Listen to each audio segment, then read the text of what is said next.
Welcome to Miss Scarlett. Subscribe and don't miss out on Patreon. Have fun! Matthew entered the elevator, his demeanor mirroring the impending chaos of the work week ahead. As the elevator ascended, marking each passing floor with a mechanical ding, he was joined by his colleagues, a battalion of Monday weariness. Some clutched coffee like lifelines, while others sought refuge in the abyss of their ever-growing email inboxes. But it was a familiar voice from behind that jolted him from his thoughts. "Good day to you, Matthew," Olivia greeted, her vibrant red blazer a bold contrast to the sea of gray and navy suits. He pivoted, the remnants of a smile tugging at the corners of his mouth. "Greetings," he managed, still haunted by the memories of the recent corporate retreat and a bet he'd made. That weekend retreat, a supposed team-building affair, had followed a predictable path. Trust exercises, strategic games, and nights spent socializing over cocktails. Winner chooses a dare for the loser.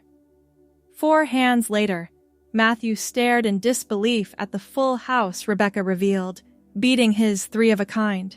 The women huddled together, whispering and giggling before announcing his fate. He would spend an entire workday dressed as a woman. Now, Monday morning, reality settled on his shoulders like a lead weight.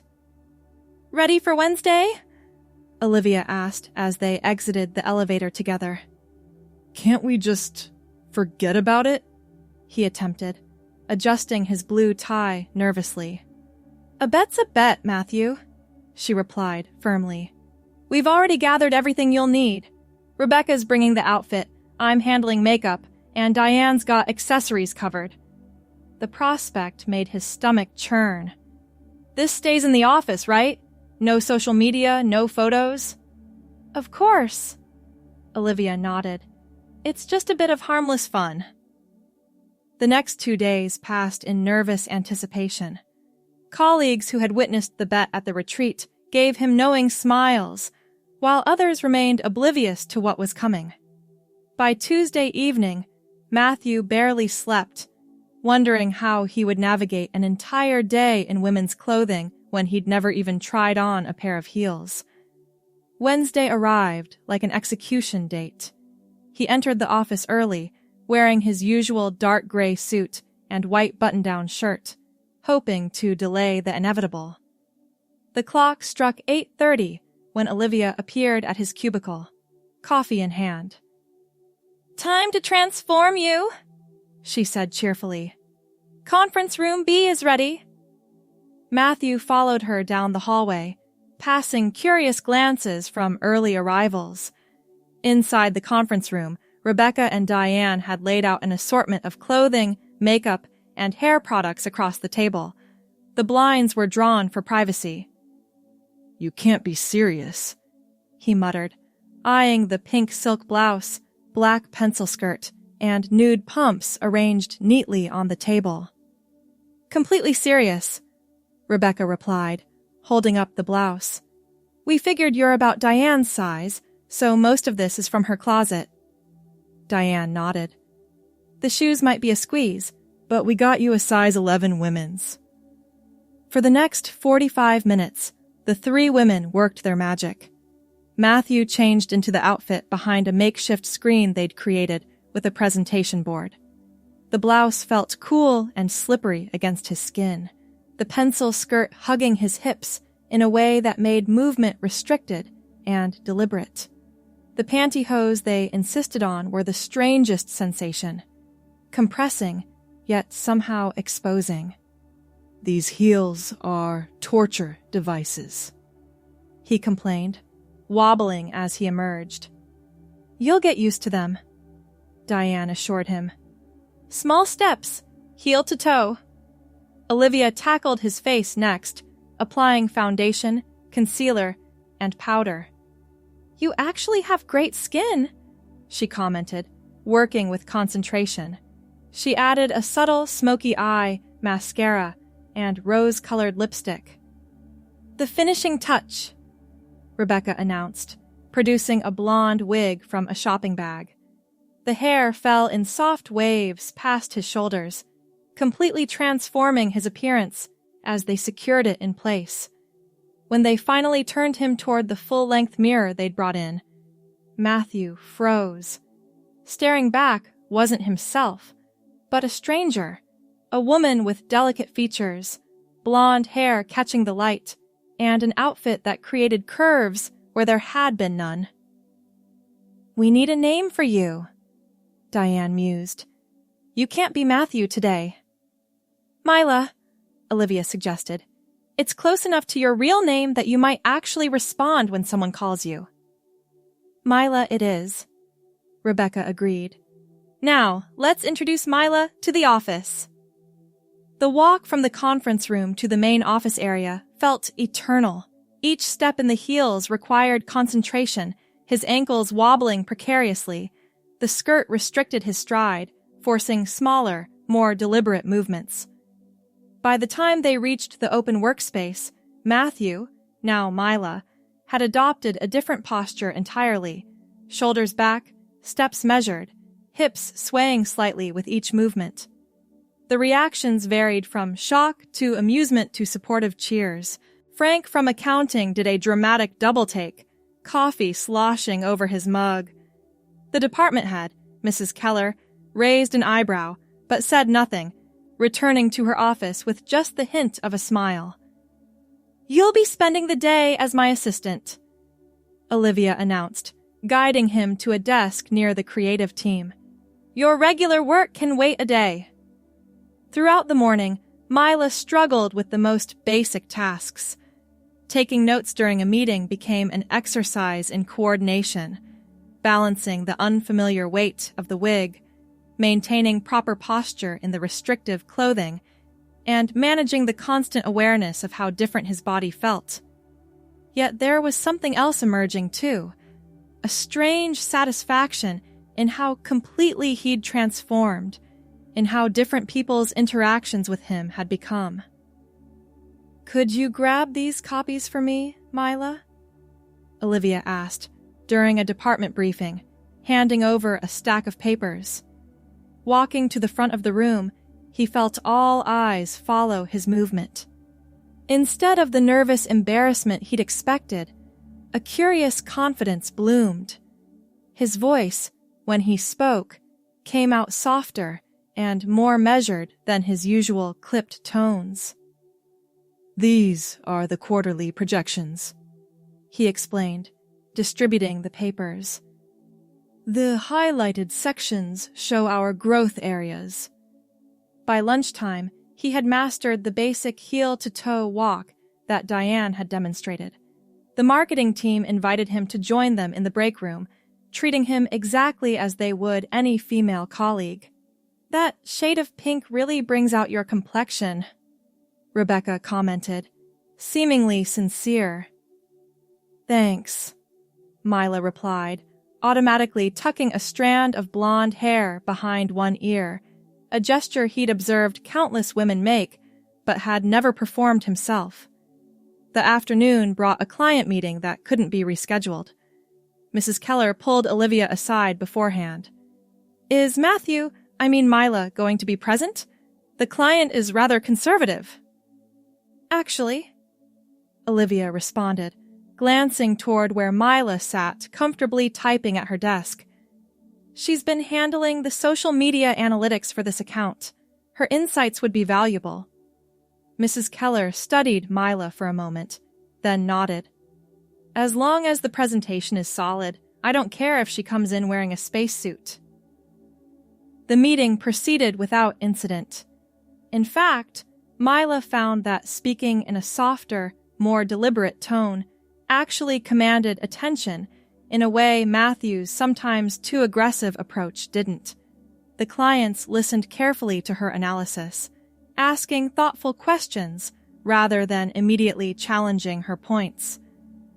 "You were excellent in there," Mrs. Keller commented afterward. "Maybe Matthew could learn something from Myla's presentation style." As the workday wound down, a strange melancholy settled over him. In just hours, the experiment would end. The blonde wig would come off, the makeup would be wiped away, and the pink blouse and black pencil skirt would be returned to Diane. Matthew would reemerge, and Myla would disappear. "Ready to change back?" Olivia asked as 5 o'clock approached. "Not quite yet," he answered, surprising himself. "I need to finish this report." The office emptied gradually. By 6, only a few dedicated workers remained, absorbed in their own tasks. Myla completed her work, then sat quietly, running a hand over the smooth material of the skirt, feeling the weight of the blonde hair against her neck. Making a sudden decision, she gathered her things and left the building. Instead of heading home, she detoured to a shopping mall still open for evening hours.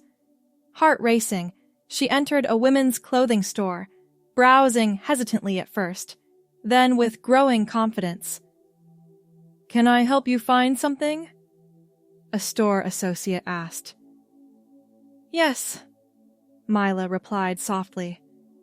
"I need a few basics, a blouse, perhaps another skirt, something for the office." Guided by the helpful associate, she selected a cream-colored blouse, a navy pencil skirt similar to the black one she currently wore, and a cardigan in soft gray. At the register, she ignored the hammering of her heart as she presented her credit card, Matthew's name embossed on its surface. The cashier never batted an eye. "Would you like these on hangers or folded?" "Hangers, please," she replied, relaxing slightly. Next came a store specializing in shoes, where she purchased her own pair of nude pumps in the correct size. The makeup counter followed, where a cheerful consultant helped her select foundation, mascara, and lipstick appropriate for her coloring. "The blonde really works with your complexion," the consultant remarked, testing a lipstick shade on the back of Myla's hand. Her final stop was perhaps the most daunting, a wig shop tucked in a quieter corner of the mall. There, she took her time, trying several styles before selecting one almost identical to what she already wore. Blonde waves that fell past her shoulders, with soft layers framing her face. "Is this for everyday wear?" the wig specialist asked as she boxed the purchase. "Yes," Myla answered.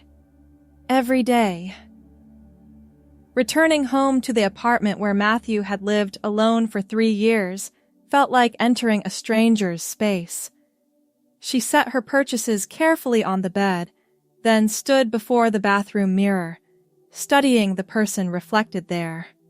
Slowly, methodically, she removed the makeup with cleansing wipes provided by Olivia. The wig came off next, carefully placed on a mannequin head purchased at the mall.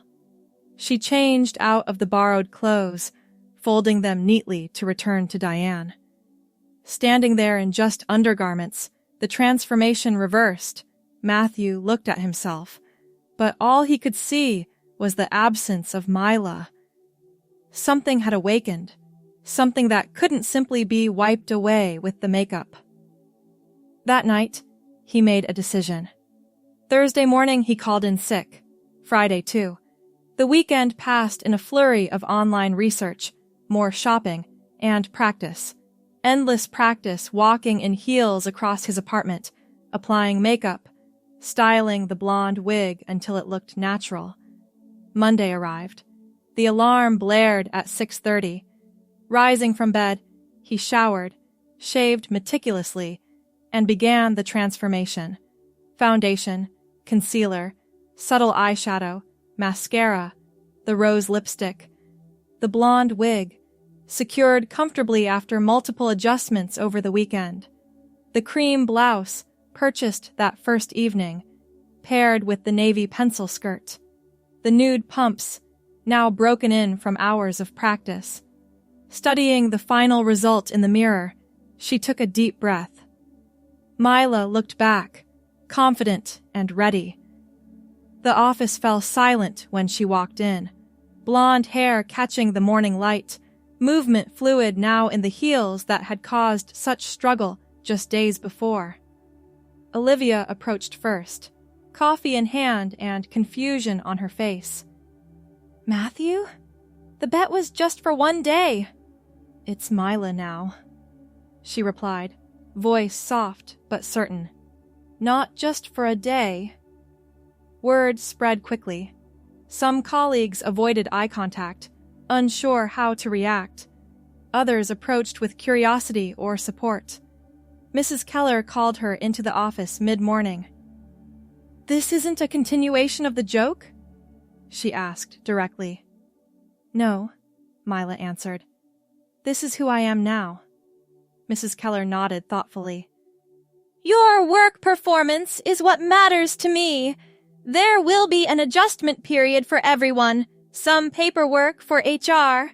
But as long as you continue the quality of work you showed last week, both as Matthew and as Myla, your position here is secure." The transition wasn't seamless. HR meetings, discussions about bathroom usage, a few uncomfortable moments with more conservative clients. Yet weeks passed, then months, and gradually Myla became simply another member of the marketing team, her past as Matthew fading into background knowledge. The blonde wig gave way to her own hair growing out, carefully colored to match the shade she'd chosen that first day. The wardrobe expanded thoughtfully. Professional attire for work, casual clothes for weekends, each piece selected with increasing confidence in her taste and style. 6 months after that fateful Wednesday, Olivia, Rebecca, and Diane invited her for drinks after work. "We feel responsible," Rebecca admitted as they settled into a corner booth, cocktails in hand. "That bet was just supposed to be a joke." Myla smiled, tucking a strand of blonde hair behind her ear, a gesture now entirely natural. "You didn't create something that wasn't already there. You just gave me permission to discover it." "Are you happier now?" Diane asked directly. "I'm more myself," Myla answered. "I didn't know how much energy I was spending trying to be someone I wasn't until I stopped doing it." A year passed.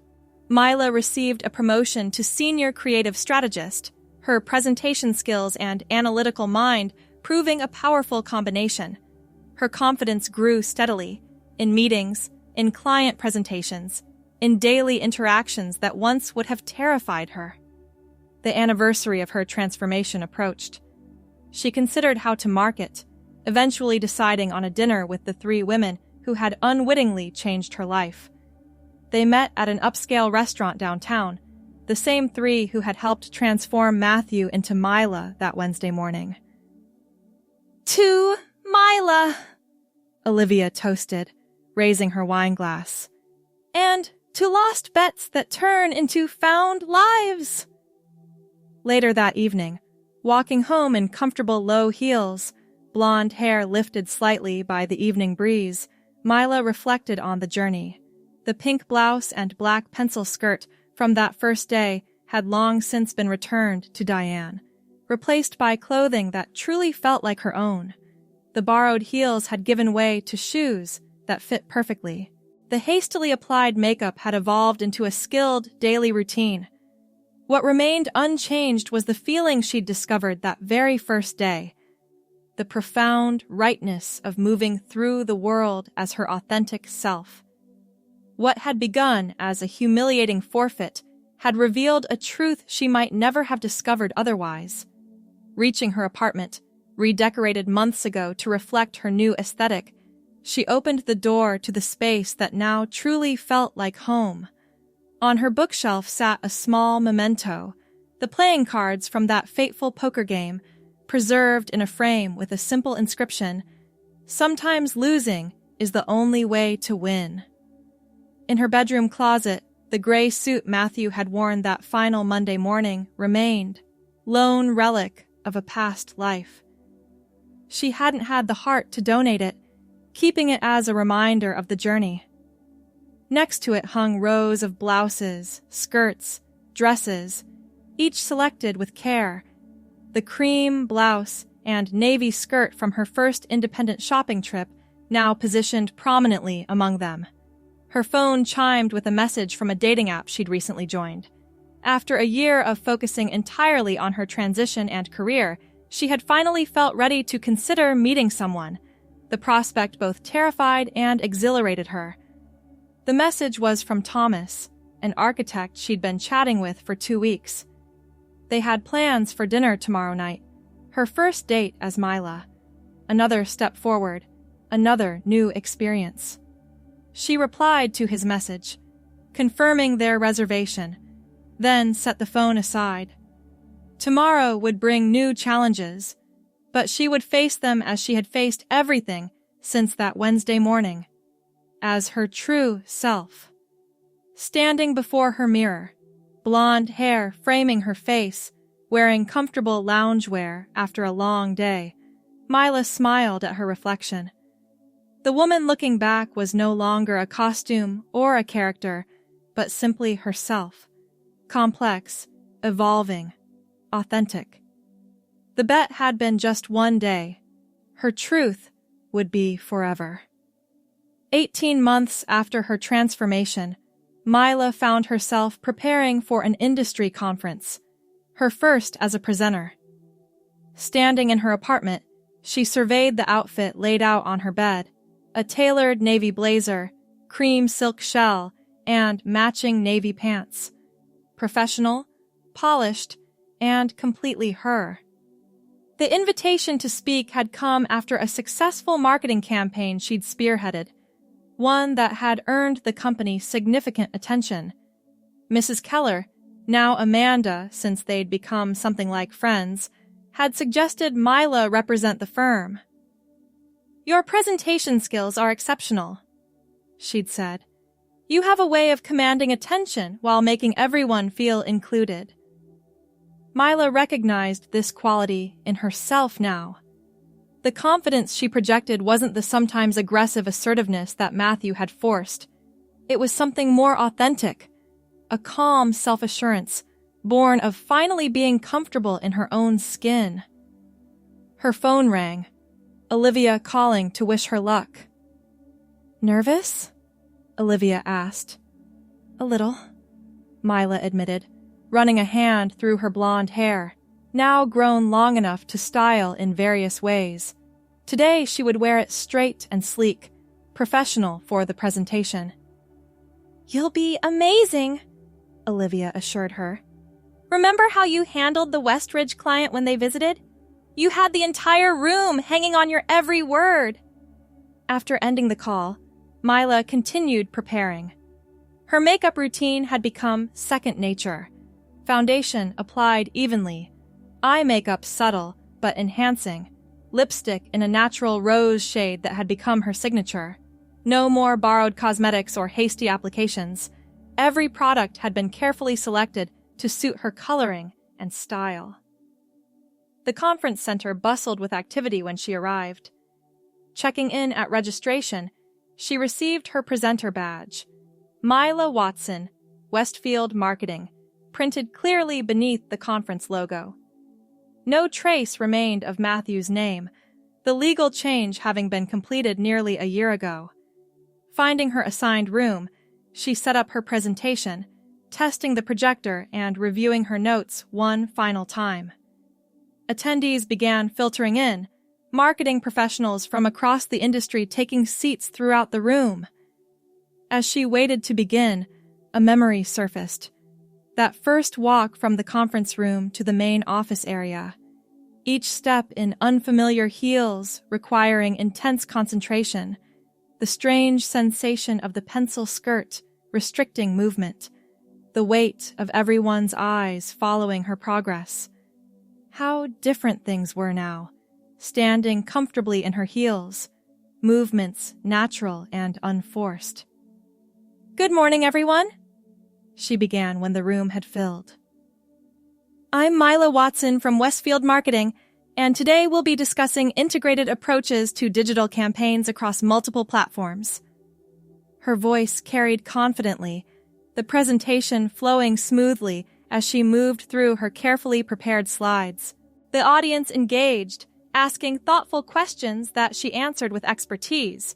When the session concluded, several attendees approached with business cards and follow-up questions. "That was exceptional," a woman in a charcoal suit commented. "I particularly appreciated your insights on audience segmentation. Are you available for consulting work?" By the time Myla returned to her hotel room that evening, her portfolio contained 5 potential new clients and an invitation to speak at another conference. Success felt different now, not like something she was chasing to prove herself, but like a natural outcome of doing work she genuinely enjoyed. Changing out of her professional attire into more comfortable clothes, dark jeans, and a soft blue sweater. She called Rebecca to share her triumph. "We're all going to celebrate when you get back," Rebecca insisted. "First round on me." Later, sitting by the hotel window overlooking the city lights, Myla reflected on the journey that had brought her here. She thought about the fearful man who had walked into that conference room to fulfill a bet, and the woman who had emerged, initially uncertain but increasingly confident with each passing day. She pulled out her tablet and began typing notes for her next presentation. Work had taken on new dimensions since her transition. Without the exhausting effort of maintaining a false persona, she had discovered reserves of creativity and insight previously inaccessible. Ideas flowed more freely, connections formed more intuitively. The company had benefited too. Clients responded to her authentic presence, and her team had grown more collaborative under her leadership style. What might have been a scandal or disruption had instead become one of the firm's greatest assets. Returning home from the conference 3 days later, Myla entered an apartment that had evolved with her. Gone were Matthew's sparse furnishings and utilitarian decor. In their place, a space that reflected her aesthetic had emerged. Comfortable, yet elegant, with touches of color amid clean lines. She unpacked methodically, hanging the navy blazer and cream shell in her closet beside the growing collection of professional attire. The blonde wig that had started her journey sat untouched on a shelf, a memento now that her own hair had grown long enough to style. She kept it as a reminder, occasionally taking it down to remember that first day. Spring arrived, bringing with it an unexpected opportunity. A former client, now working for a major firm in Chicago, reached out with a job offer. Creative director with a substantial salary increase and relocation package. The prospect of leaving felt simultaneously terrifying and exhilarating. Westfield Marketing had been her safe harbor throughout transition, the place where colleagues had witnessed and ultimately accepted her journey. Starting somewhere new meant introducing herself simply as Myla, with no history of having once been Matthew.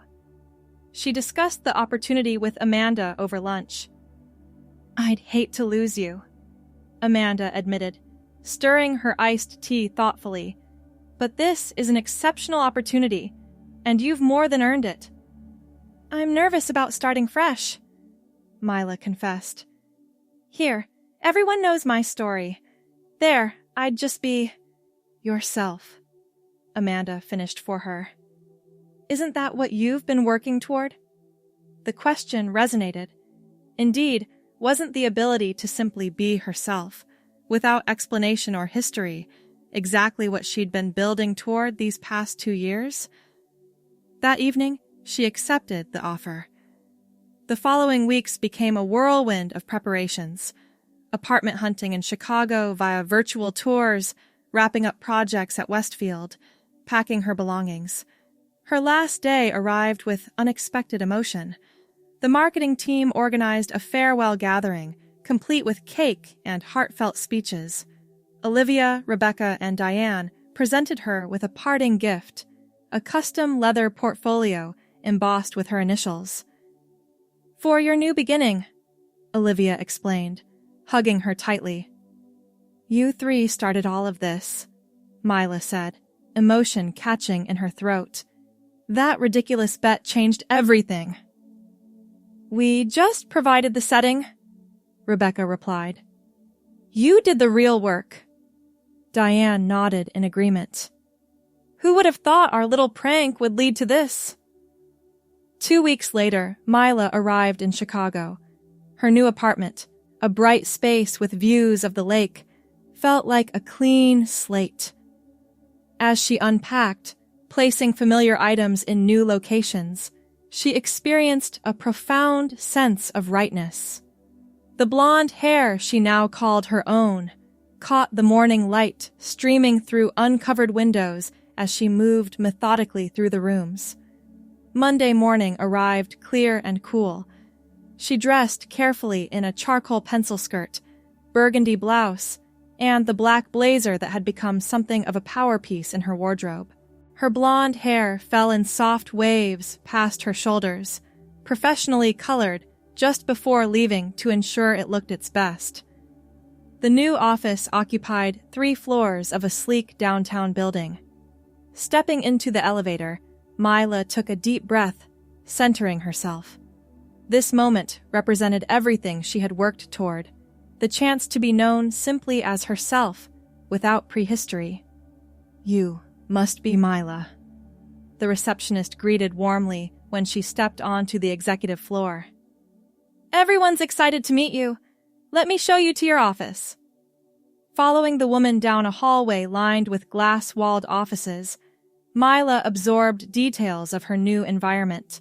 The clean, modern aesthetic, the quiet hum of productive work, the diverse faces glancing up with curiosity as she passed. Her office, larger than she'd expected, featured a desk positioned to take advantage of the city view, comfortable seating for meetings, and walls ready to be personalized. On the desk sat a welcome basket and a card signed by her new team members.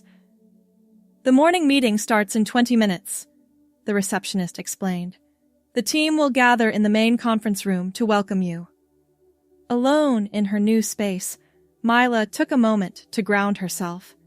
She placed the leather portfolio from her friends on the desk, arranged a few personal items, a small plant, a framed quote she found inspiring, a sleek pen holder, and opened her laptop to review notes on each team member.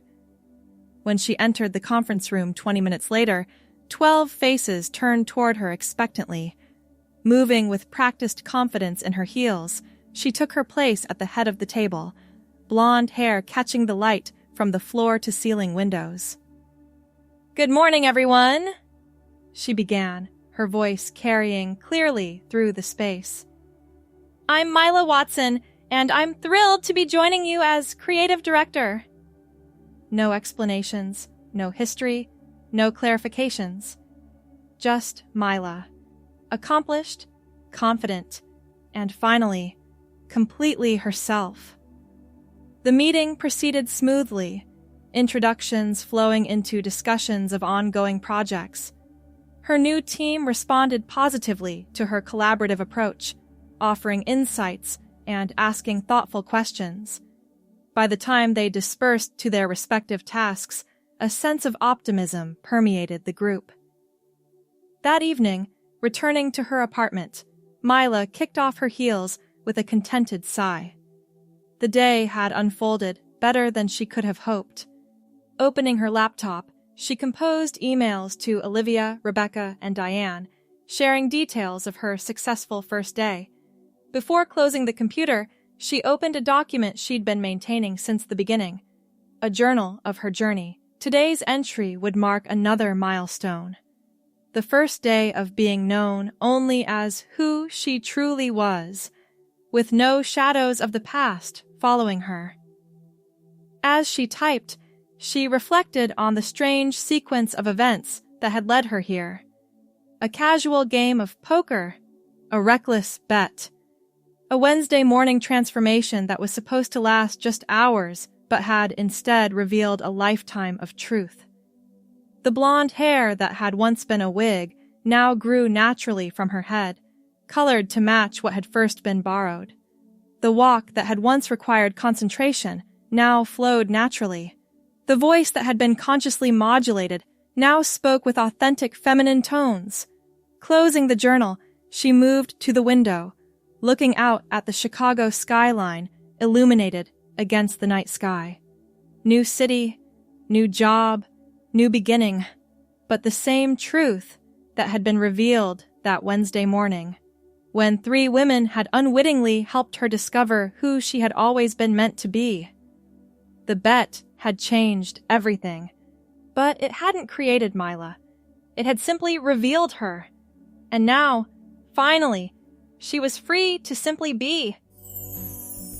Thanks for watching, my girlies! Be sure to check out Patreon for more!